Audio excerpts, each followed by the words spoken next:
I was standing beneath a crystal chandelier with 300 guests watching me smile at my husband when my sister ripped the microphone from the DJ's hand and announced she was pregnant with his child.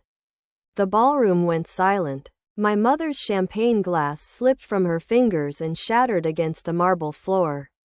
My father actually grabbed the edge of the table to steady himself. Across the room, several of my army colleagues exchanged stunned looks. My husband turned pale. My sister smiled. She thought she had won. She thought she was about to destroy me in front of everyone I loved. What she didn't know was that I had spent 4 months preparing for that exact moment. What she didn't know was that the private investigator sitting near the back wall had already documented every lie. And what she definitely didn't know was that the baby she was talking about would become the final nail in the coffin of her own carefully constructed fantasy. I smiled, stood up, and calmly held out my hand for the microphone. Perfect timing, I said. The expression on her face changed instantly because for the first time in her life, Natalie realized she wasn't controlling the story anymore. My name is Rebecca Hayes. And at 38 years old, I was a colonel in the United States Army. Most people assumed that 20 years in uniform had taught me how to handle combat situations. They were right. What nobody tells you is that military training doesn't prepare you for betrayal inside your own family. The celebration was supposed to mark my 10th wedding anniversary. My husband Mark and I had rented the grand ballroom of the Tidewater Bay Resort in Maryland. White roses decorated every table. Soft jazz drifted through hidden speakers. Florida's ceiling windows overlooked the water where the last golden rays of sunset reflected across the bay. It should have been a perfect evening. Looking back now, I suppose it was perfect. Just not for the reasons anyone expected. 4 hours earlier, I had stood in front of my bedroom mirror, fastening a pair of pearl earrings while staring at my reflection. The woman looking back seemed calm, confident, composed. The same woman who had commanded soldiers in Afghanistan. The same woman who had briefed generals and testified before congressional committees. But beneath that calm exterior, a storm was already raging. Because I knew exactly what was coming. I had known for weeks the warning signs had started months earlier. Long before the investigation. Long before the evidence. Long before the private investigator handed me a report thick enough to fill a binder. The truth was that Natalie had spent most of her life wanting whatever belonged to me. She was 3 years younger than I was. Growing up in Ohio, we couldn't have been more different. I followed rules. Natalie ignored them. I earned good grades. Natalie relied on charm. I planned for the future. Natalie lived entirely in the moment. Yet somehow she always managed to become the center of attention. At family gatherings, teachers praised my academic achievements. Then Natalie would tell a funny story and everyone would laugh. At soccer games, I would score the winning goal. 10 minutes later, people would still be talking about something dramatic Natalie had done in the parking lot. For years, I convinced myself it didn't bother me. Maybe it didn't. Not at first, because despite our differences, I loved my sister. I defended her, protected her, covered for her mistakes. When she got suspended in high school, I helped her finish assignments. When she dropped out of college, I helped her rewrite her resume. When she couldn't pay rent, I quietly transferred money into her account. More times than I can remember. My parents never meant to play favorites. At least, I don't think they did. But Natalie always seemed to receive endless second chances. Rebecca's responsible. Rebecca can handle it. Rebecca's strong. I heard those words my entire life. Eventually, people stop asking how strong people are feeling. They simply assume strength means you don't need support. I left home at 18 to attend West Point. Natalie stayed behind. Over the next 2 decades, my military career took me across the world. Germany, South Korea, Afghanistan. Washington. The Army gave me purpose, structure, meaning. It also taught me something valuable. Patterns matter. Small details matter. People reveal themselves through behavior long before they reveal themselves through words. That lesson would eventually save me. I met Mark 12 years before the anniversary party. He was an aerospace engineer working with a defense contractor outside Washington.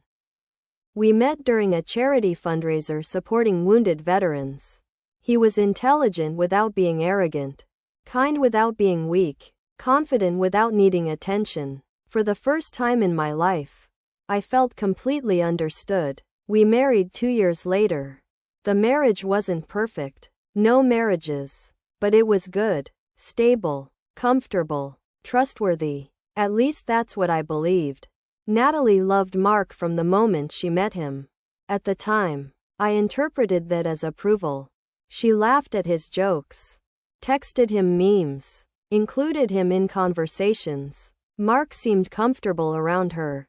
Why wouldn't he be? She was my sister. For years, nothing appeared unusual. Then things started changing. Subtle changes. The kind most people miss. 3 years ago, Natalie moved to Maryland after another failed relationship. I helped her find an apartment, helped her find a job, helped her settle into the area. The pattern repeated itself, just like always. At first, she visited occasionally, then weekly, then sometimes several times a week. Mark never complained. Actually, he seemed to enjoy her company. Again, nothing strange until the small inconsistencies began appearing. Little things. Mark knowing details about Natalie's schedule that I hadn't been told. Natalie referencing conversations I didn't remember hearing. Inside jokes. Shared stories. Private smiles. Tiny moments. Harmless individually. Suspicious collectively. One evening, 6 months before the anniversary party, I walked into our kitchen unexpectedly early after returning from a Pentagon meeting. Mark was standing near the island counter. Natalie sat on a bar stool laughing. The conversation stopped immediately when I entered. Not paused. Stopped. The way conversations stop when people don't want you hearing the next sentence. For a moment, neither spoke. Then Mark smiled. "You're home early." It was a perfectly normal response. But something about the tension in the room lingered afterward. That night, I lay awake staring at the ceiling, trying to convince myself I was imagining things. Trying to convince myself paranoia had no place in a healthy marriage. Trying to convince myself that my sister would never betray me. The problem was that my instincts rarely lied, and the Army had taught me never to ignore warning signs. Over the following months, the signs multiplied. Late-night text messages, unexpected absences, excuses that didn't quite align. Nothing definitive, nothing provable, but enough to make me uncomfortable. Enough to make me start paying attention. Enough to make me ask questions. Questions neither of them seemed eager to answer. Then 4 months before the anniversary celebration, something happened that changed everything. And that was the day I decided to hire a private investigator.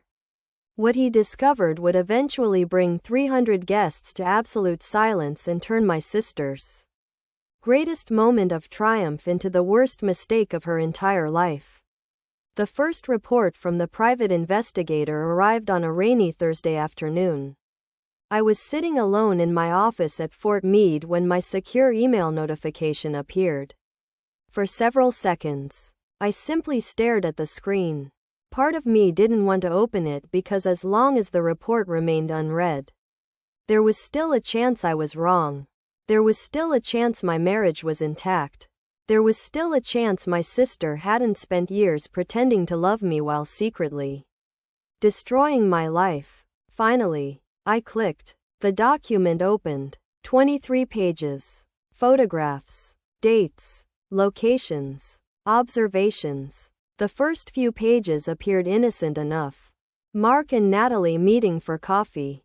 Mark and Natalie having lunch. Mark and Natalie shopping together. Nothing criminal. Nothing romantic. Nothing definitive. But as I continued reading, a pattern emerged. The investigator had highlighted it in yellow. Meetings that occurred when I was out of town. Private dinners that neither had mentioned. Repeated visits to the same hotel outside Annapolis. My stomach tightened. I reached the final page. A photograph. Mark's car parked behind the Bayside Inn at 10:43 p.m. Natalie's car parked beside it. Neither vehicle leaving until after 3 a.m. I closed the file. Then sat motionless. Outside my office window. Rain fell. Not because of what they had done. Because of what I still hoped wasn't true. I wanted an explanation. A misunderstanding. A coincidence. Anything. But military service teaches you something uncomfortable. Facts don't care about hope. Evidence doesn't care about feelings. The next report arrived 6 days later. This one removed all doubt. The investigator had obtained photographs. Clear photographs. Painfully clear photographs. Mark kissing Natalie outside a restaurant. Mark holding Natalie's hand. Mark entering a hotel room with Natalie. Mark leaving the same room the following morning. I stared at the images until the faces blurred. Then I placed the folder inside my desk drawer, locked it, and drove home. The entire trip took nearly an hour. I don't remember a single mile. When I walked through the front door, Mark was making dinner. The smell of garlic and rosemary filled the kitchen. Our golden retriever, Liberty, greeted me enthusiastically. Everything looked normal, comfortable, safe. Mark smiled. Long day. I looked at him, at the man I had trusted for more than a decade. The man who had slept beside me for 10 years. The man who had just spent the previous night in a hotel room with my sister.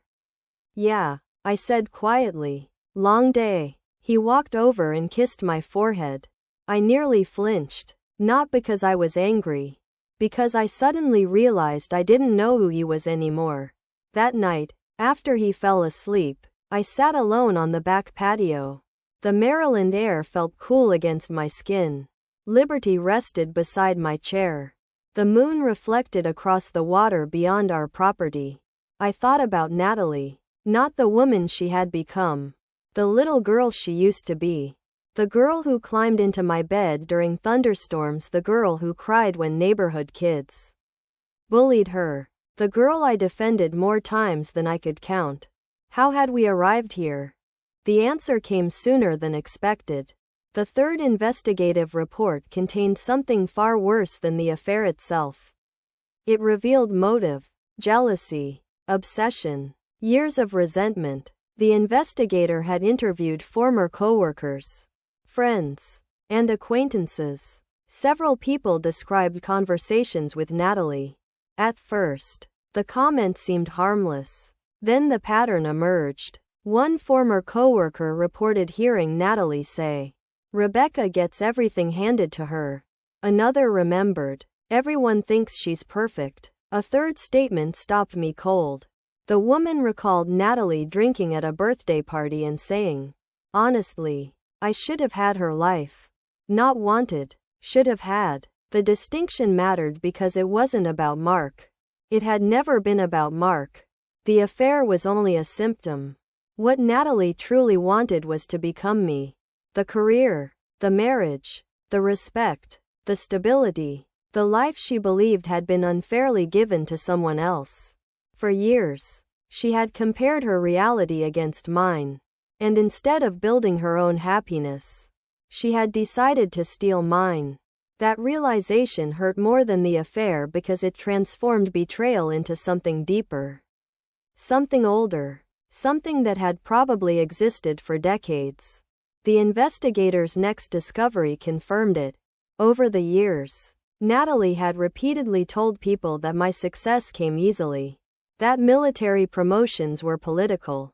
That I had been lucky. That everything always worked out for me. I laughed when I read that.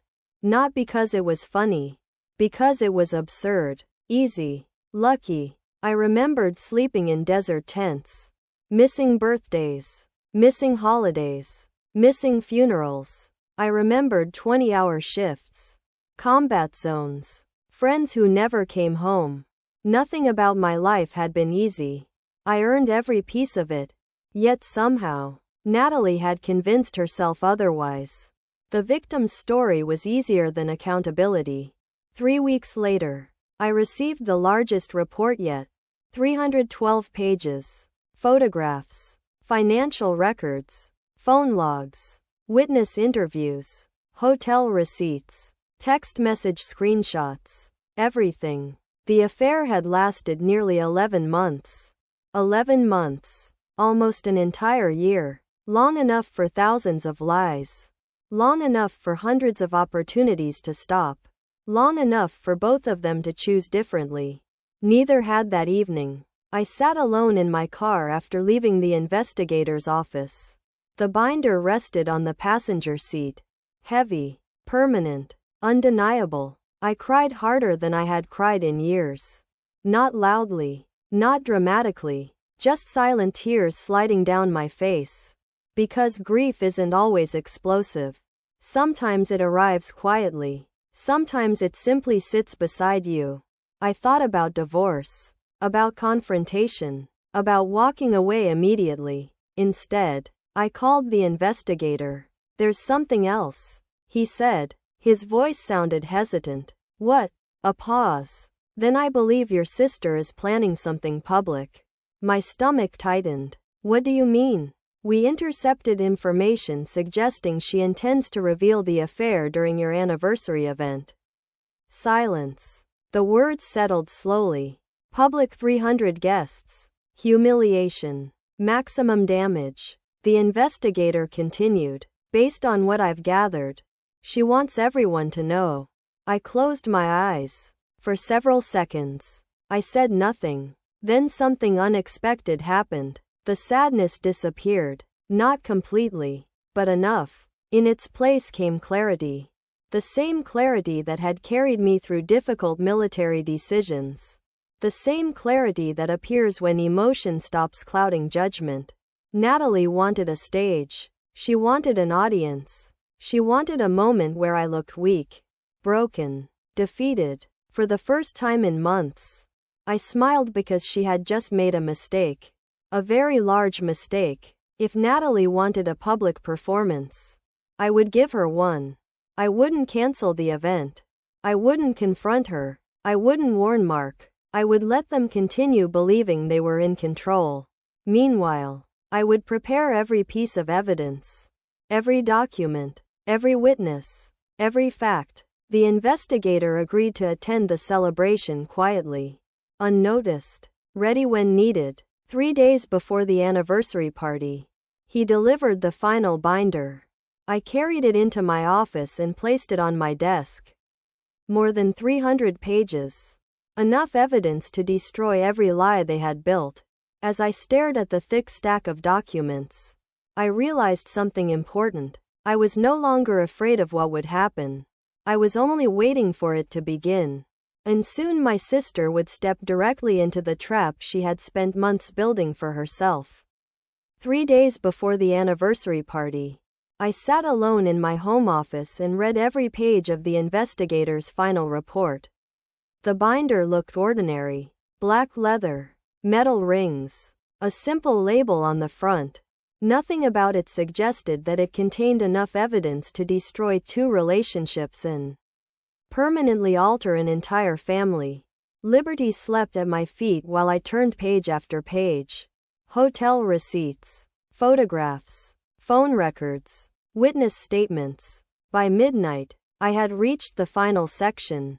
That was when I discovered something even more disturbing than the affair itself. The investigator had compiled transcripts from conversations Natalie had shared with friends and coworkers. Most of them made my stomach turn. One woman recalled Natalie saying, "Rebecca doesn't deserve him." Another remembered, "If Mark had met me first, he'd have chosen me." But one statement stayed with me longer than all the others. A former coworker quoted Natalie as saying, I've spent my entire life watching Rebecca get everything. Maybe it's finally my turn. I stared at that sentence for a long time. Not because it surprised me. Because it explained everything. This wasn't about love. It wasn't about Mark. It wasn't even about attraction. Natalie wasn't trying to build something. She was trying to take something. There was a difference. A huge difference. People in love create. Jealous people destroy. And for the first time in my life, I saw my sister clearly. Not the version I wanted her to be. The version she actually was. The realization hurt more than I expected.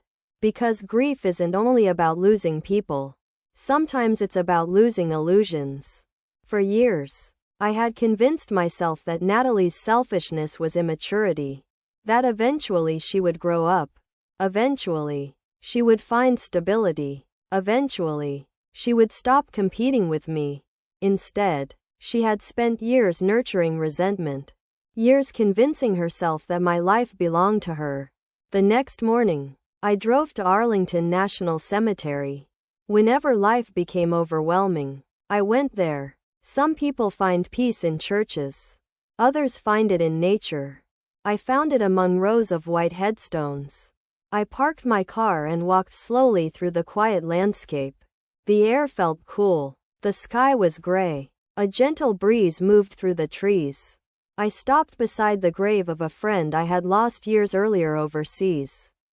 Colonel Robert Lane, one of the finest officers I had ever known. For several minutes, I stood there silently. Then I laughed softly. It surprised even me because suddenly the entire situation seemed absurd.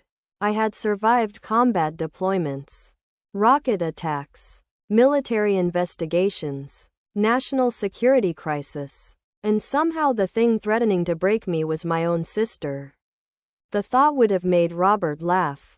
Eventually, I sat on a nearby bench.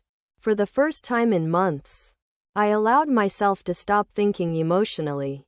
I started thinking strategically, the way the army had trained me. Facts, objectives, options, outcomes. The facts were simple. Mark and Natalie were having an affair. They believed I knew nothing. Natalie planned to expose the affair publicly. The objective was equally simple. Protect myself. Preserve my dignity. Control the narrative. The outcome I wanted became obvious. Natalie wanted a spectacle. I would give her one. Just not the version she expected. Over the next 72 hours, I prepared carefully. I met twice with the investigator. His name was Daniel Foster. Former law enforcement. Quiet. Professional. Meticulous. The kind of man who noticed details everyone else missed. We reviewed every scenario. Every possibility. Every reaction. What if she changes her mind? He asked. She won't. You sound certain. I am. He studied me for a moment. Because you know her. Because she's been planning this her whole life. He nodded slowly. I think he understood. The affair wasn't spontaneous. The public announcement wasn't spontaneous. Everything Natalie did was driven by one thing. Attention. And people addicted to attention rarely walk away from a stage. The day before the party, I received another unexpected piece of information. The investigator called shortly after noon. I think you need to see this. His tone immediately caught my attention. An hour later, we met in a private conference room. Daniel placed a folder on the table. Inside were several new photographs. I looked at the first one. Then the second. Then the third. My eyebrows rose. For the first time in months, I felt genuine surprise. Natalie wasn't only seeing Mark. She had been involved with another man. Simultaneously. The timeline overlapped significantly. According to the investigator, the second relationship had been ongoing for nearly 6 months. I leaned back in my chair. For several moments, neither of us spoke. Finally, Daniel broke the silence. There's more. He slid another document toward me. Laboratory paperwork. Medical records. Dates. I read everything carefully. then looked up. You're sure? As sure as I can be. I exhaled slowly. The irony was almost unbelievable. The woman planning to publicly humiliate me with a pregnancy announcement had no idea that the pregnancy itself would eventually expose her. For the first time since this nightmare began, I felt something close to confidence. Not revenge. Not excitement. Confidence. Because the truth was stronger than any lie. And I had all of it. The next day arrived. The morning of the anniversary celebration. Mark kissed me goodbye before leaving to meet vendors at the venue. I watched him walk out the front door. 10 years. 10 years together. 10 years reduced to secrets in hotel rooms. Oddly, I didn't feel angry anymore. The anger had burned itself out weeks earlier. What remained was disappointment. The deep kind. The kind that settles quietly into your bones. That afternoon, I dressed carefully. A navy evening gown. Simple pearl earrings. Minimal makeup. Professional. Elegant. Controlled. Exactly how I wanted to feel. As I prepared to leave, my phone buzzed. A message from Natalie. Can't wait for tonight. It's going to be unforgettable. I stared at the screen. Then smiled. She was right. It was going to be unforgettable. Just not for the reasons she imagined. By 6 o'clock, guests began arriving at the Tidewater Bay Resort. Military officers, neighbors, friends, family, former colleagues. 300 people filled the ballroom. The atmosphere sparkled with celebration. Laughter echoed beneath crystal chandeliers. Champagne flowed freely. A jazz trio played near the stage. Everywhere I looked, people were smiling. No one knew a bomb was about to explode. At 7:30, I noticed Daniel Foster enter through a side door. Dark suit, quiet demeanor, completely forgettable. Exactly as planned. He took a seat near the back of the room. Our eyes met briefly. He gave the smallest nod. Everything was ready. Every document, every photograph, every witness statement, every fact. The trap had been set. All that remained was for Natalie to walk into it. And less than an hour later, she would stand in front of 300 guests, grab a microphone, and unknowingly destroy her own future. For a few seconds after Natalie's announcement, nobody moved, nobody breathed. The ballroom seemed frozen in place. 300 people sat staring between my sister and my husband as if they were watching a car crash unfold. In slow motion, Natalie stood at the center of the dance floor, gripping the microphone with both hands. A triumphant smile spread across her face. She looked exactly like someone who believed she had finally won. My mother's eyes filled with tears. My father looked physically ill. Across the room, several of my military colleagues exchanged uncomfortable glances.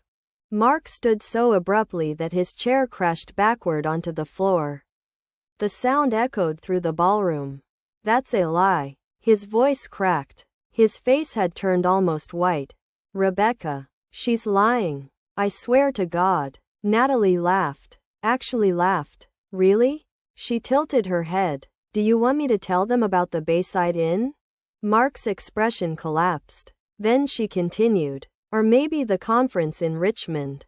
A murmur spread through the crowd. People began whispering. Several guests turned toward me.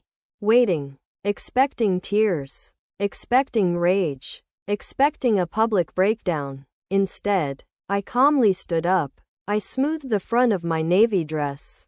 Adjusted the microphone in my hand. And smiled. Thank you, Natalie. The room immediately grew quiet. Confusion crossed her face. What? Thank you. I looked around the ballroom. Because if you're sharing the truth tonight, I suppose it's only fair that I share mine. For the first time all evening, uncertainty appeared in her eyes. Mark stared at me, his mouth slightly open. I continued. The interesting thing is I paused. I already knew. The silence became absolute. Natalie blinked once, twice, then laughed nervously. No, you didn't. Actually, I did. I turned toward the back of the ballroom. Daniel. Every head in the room followed my gaze. A man in a dark suit slowly stood from a table near the rear wall. Several guests frowned. They didn't recognize him. Neither did my parents. Neither did Mark. And judging by Natalie's expression, neither did she. Daniel Foster began walking toward the stage. His footsteps echoed softly across the polished floor. Natalie's confidence visibly weakened. "Who is that?" I smiled. "My private investigator." The reaction was immediate. Gasps erupted throughout the ballroom. Mark's face drained of what little color remained. Natalie looked as though someone had punched her in the stomach. Daniel joined me near the stage, then calmly placed a thick black binder on the podium. The same binder I had spent weeks studying. The same binder containing 4 months of evidence. Daniel opened it, then looked directly at Natalie. "Good evening." Nobody laughed. Nobody spoke. The room remained completely silent. He began removing photographs one by one. Large printed photographs. Hotel entrances. Restaurant parking lots. Mark and Natalie holding hands. Mark and Natalie kissing. Mark and Natalie entering hotel rooms together. The giant projector screen behind the stage illuminated each image. The crowd reacted with audible shock. Several people covered their mouths. Others shook their heads. A few simply stared, unable to process what they were seeing. My mother began crying. My father sat motionless like a statue. Mark buried his face in his hands. Natalie looked ready to faint. Daniel remained professional, emotionless, methodical. He displayed hotel receipts, credit card records, text message transcripts, location data, witness statements. Every lie, every secret, every betrayal, exposed, publicly, exactly as Natalie had planned for me. Except now she was standing under the spotlight. Not me. Mark finally spoke. "Rebecca." His voice sounded broken. "I can explain." I looked at him calmly. "No." Then I turned back toward Natalie. "Would you like to continue your speech?" She didn't answer because for the first time in her life, she had no audience left. Only witnesses. The room remained silent for several seconds. Then Natalie lifted her chin. A familiar look appeared in her eyes. Defiance. Even now, even after everything, she still thought she could win. "You act like you're innocent." She pointed toward me. "You always think you're better than everyone else." I sighed. Not because her words hurt. Because they were predictable. "No, Natalie," I shook my head. "I just think people should take responsibility for their choices." Her expression hardened. Then she raised the microphone again. "Fine." She placed a hand against her stomach. "At least Mark loves me." The room collectively cringed. Even Mark looked horrified. Then she delivered her final attempt. The card she believed would save her. "I'm carrying his baby." Another wave of whispers swept across the ballroom. Natalie smiled. There it was. Her trump card. The ultimate justification. The reason she believed she would eventually replace me. I waited 3 seconds. 4. Then I nodded toward Daniel. He opened another folder. One Natalie had never seen. My sister frowned. "What is that?" I took the microphone. "That's the part you forgot to investigate." The confidence disappeared instantly. Daniel removed several documents. Medical records. Laboratory reports. Photographs. Timeline analysis. Natalie's face turned pale. Very pale. "What are those?" My voice remained calm. "According to your medical records, you are pregnant." Several guests exchanged nervous glances. Natalie looked relieved for a moment. Then I continued. "But the father isn't Mark." The ballroom exploded. People gasped. Someone actually shouted, "Oh my God." Mark stared at me, then at Natalie, then back at me. His face looked completely stunned. Natalie shook her head. "No." Daniel placed another photograph on the projector screen. A man different from Mark. The second relationship. The one she never knew we'd discovered. The crowd erupted again. Natalie's breathing had already arrived, and it was stronger than any excuse. Then something happened that surprised everyone, including me. Mark slowly turned toward me and dropped to his knees right there in the middle of the ballroom. 300 people watching. Rebecca. His voice broke. I'm sorry. I stared at him. The man I had loved for over a decade. The man who had destroyed our marriage. The man who finally understood what he had lost for a moment. I almost felt sorry for him. Almost. Then I shook my head. No. One word. Quiet. Final. And somewhere behind me, I heard Natalie begin to cry because at last she understood she hadn't stolen my life. She had destroyed her own. The ballroom remained silent long after Mark dropped to his knees. Not because anyone expected me to forgive him. Because everyone understood the finality of my answer. No. One simple word. 10 years of marriage ending in a single syllable. Mark slowly lowered his head.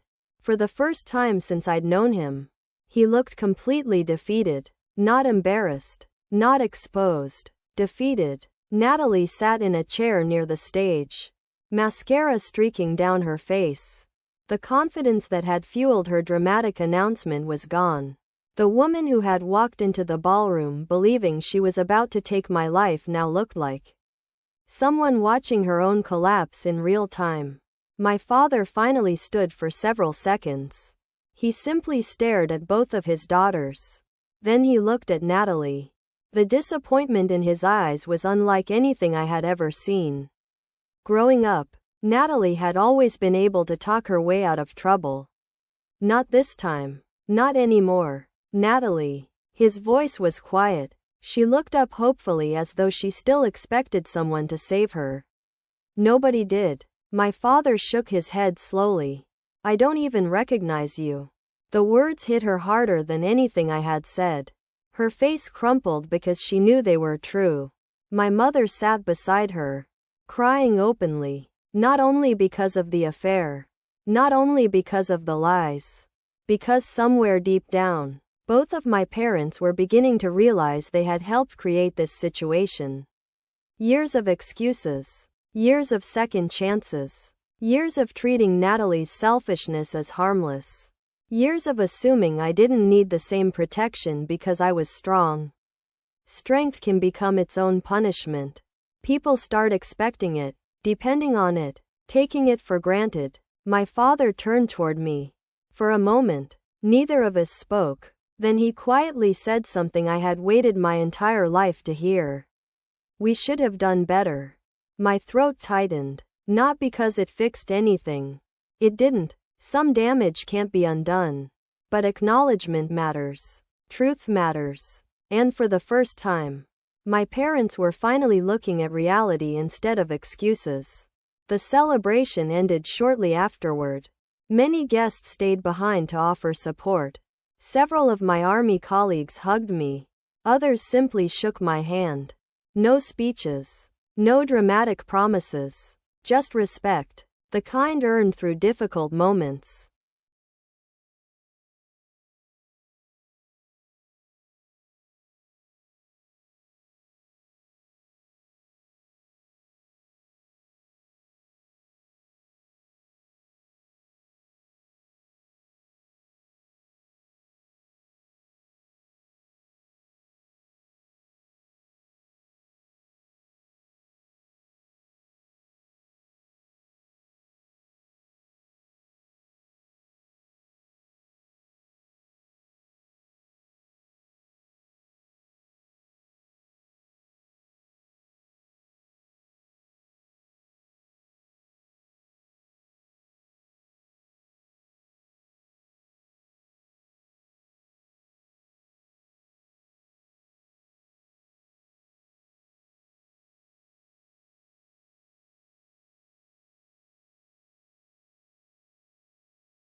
As the ballroom slowly emptied, Daniel Foster packed away the investigation files. Before leaving, he approached me. You okay? I looked around the nearly empty room. The shattered remains of a marriage. The end of a family illusion. The beginning of something new. Then I nodded. Not today. A faint smile crossed his face. Fair answer. And with that, he left. 3 weeks later, Mark moved out. The divorce process moved surprisingly fast. There wasn't much left to discuss. Trust had already died long before the paperwork began. By the time the final documents were signed, I felt something unexpected. Relief. Not happiness. Not victory. Relief. The exhausting uncertainty was finally over. I no longer had to wonder. I no longer had to investigate. I no longer had to pretend. The truth had done its work. Natalie's situation deteriorated quickly. The father of the baby wanted nothing to do with her. Friends distanced themselves. Co-workers avoided her. The attention she had spent her entire life chasing suddenly disappeared. And without an audience, Natalie seemed completely lost over the following year. She moved twice, changed jobs 3 times, and spent most of her energy trying to repair damage she had created herself. The irony wasn't lost on me. For years, she had wanted my life. Now she couldn't even manage her own. As for me, I accepted a new assignment in Virginia. The position came with greater responsibility and eventually another promotion. The work was demanding, challenging, exactly what I needed. More importantly, it gave me distance. Distance from the memories. Distance from the betrayal. Distance from the version of myself that had spent too long carrying everyone else's burdens. 2 years passed. Life became quieter, healthier, stronger. My relationship with my parents improved significantly. Not because everything was perfect. Because honesty finally existed between us. One evening, my father visited my home. We sat on the back patio watching the sunset. After a long silence, he spoke. You know, I used to think being a good parent meant protecting your children from consequences. I looked at him. He stared toward the horizon. I think I was wrong. Neither of us mentioned Natalie directly. We didn't have to. The lesson was obvious. Love without accountability isn't kindness. Sometimes it's neglect wearing a friendly face. A few months later, I received a letter. Not a text. Not an email. An actual handwritten letter from Natalie. I almost threw it away. Instead, I opened it. The handwriting was familiar. Messier than I remembered. The letter was 6 pages long. Most of it didn't matter. One sentence did. Just one. I spent my entire life competing with someone who was never competing with me. I read that sentence 3 times because for the first time it sounded honest. Not manipulative. Not defensive. Honest. She finally understood. The affair was never about Mark. The pregnancy wasn't about Mark. The public humiliation wasn't about Mark. It had always been about envy. Years of envy. Years of insecurity. Years of believing that stealing something would somehow heal what was broken inside. It never does. I wrote back 2 weeks later. The letter was short, respectful, kind, but clear. I told her I hoped she continued healing. I hoped she became the mother her child deserved. I hoped she eventually found peace. But I also explained that forgiveness and reconciliation are not the same thing. I could forgive. That was for me. Trust, however, would never fully return. Some bridges can be repaired. Others remain standing only in memory. Today, as I tell this story, I am 40 years old. My life looks very different than it did on that anniversary night. Different in ways I never expected. Better in ways I never imagined. Sometimes people ask me if I regret exposing Natalie publicly. The answer is simple. Number because I didn't expose her.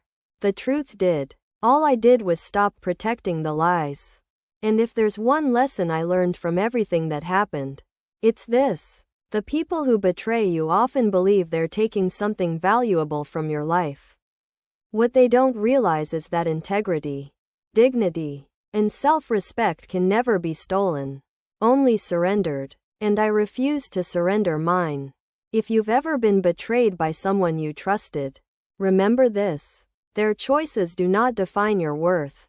Their dishonesty does not diminish your value. And the end of one chapter is not the end of your story. Sometimes it's the beginning of the strongest chapter you've ever written. I'd love to hear your thoughts. Have you ever experienced a betrayal that ultimately made you stronger?